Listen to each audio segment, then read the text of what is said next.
Saudara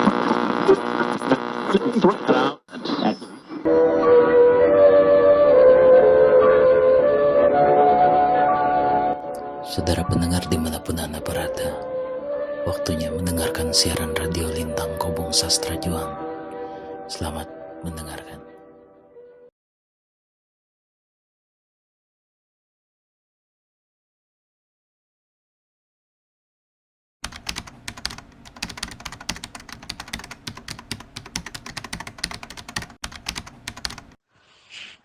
Ya, 3 pertanyaan yang menarik,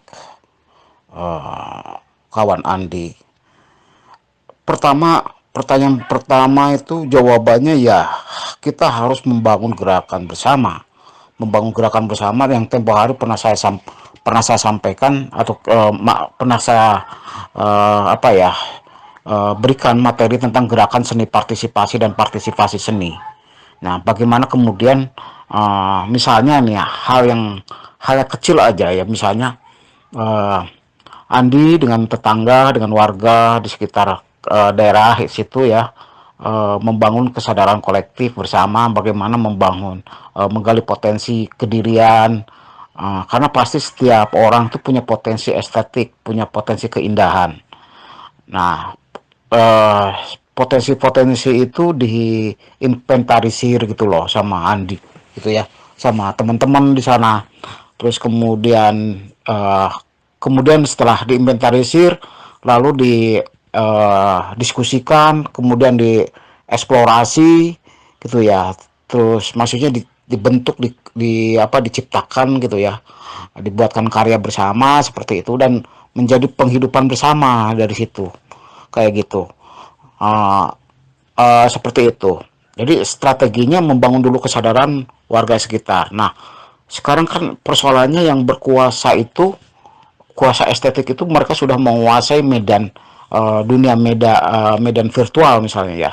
Sampai mereka juga menguasai uh, dunia media mainstream misalnya ya. Mereka sudah bisa uh, dan itu kita petakan karena gini, konsep gerakan itu kita harus mampu memetakan posisi posisi lawan lah istilahnya seperti itu ya.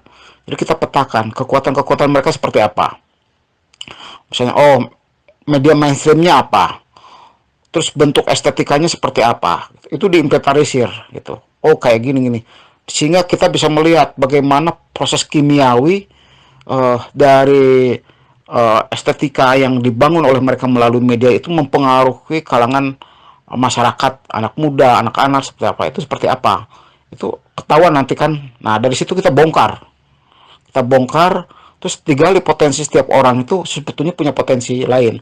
Nah, bagusnya eh, peluru-peluru atau gambar-gambar atau bentuk-bentuk estetika itu diolah lagi, dieksplorasi lagi kayak gitu.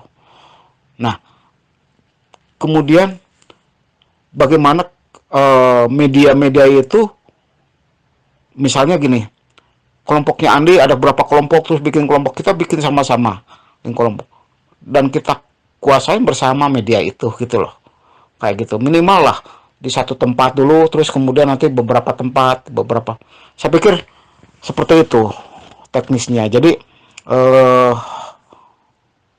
pemetaan yang pertama ya, pemetaan.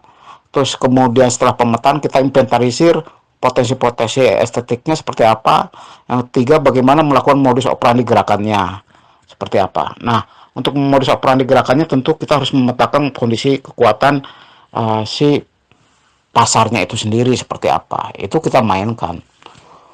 Banyak misalnya orang-orang yang tiba-tiba ya akhirnya jadi kayak sendiri ya. Tapi maksud saya gimana kekayaan itu dimiliki oleh bersama gitu, oleh satu kampung gitu ya. Tidak hanya sekedar hanya beberapa orang saja gitu ya.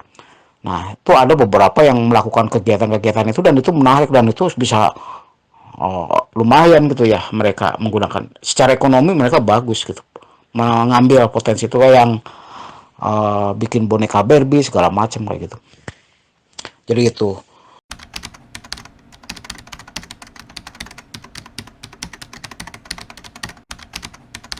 Terus kemudian eh Ya, resistensi estetiknya seperti itu.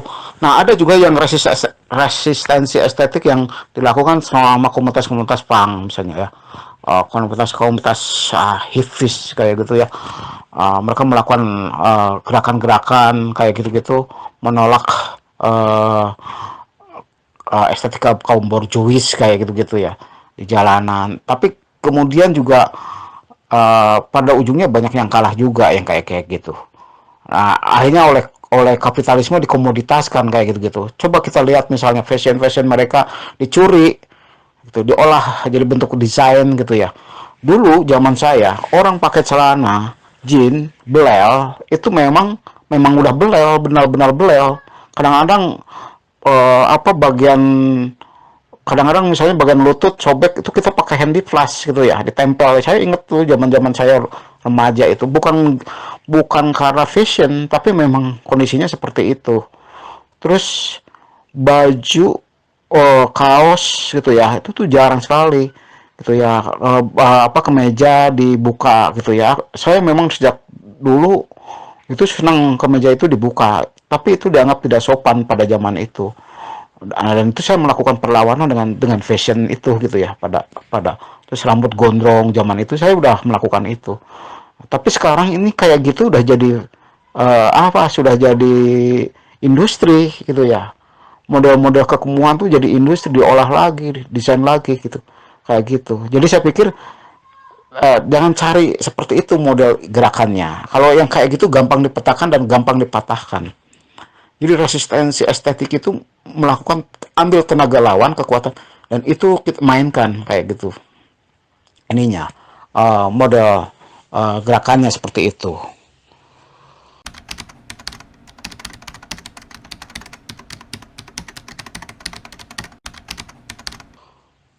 Nah, kalau sudah kita sudah melakukan gerakan-gerakan seperti itu, dengan sendirinya perlahan akan menjadi sebuah gerakan kebudayaan. Jadi begini, yang disebut gerakan kebudayaan itu uh, harus melingkupi dua hal. Pertama, gerakan suprastruktural.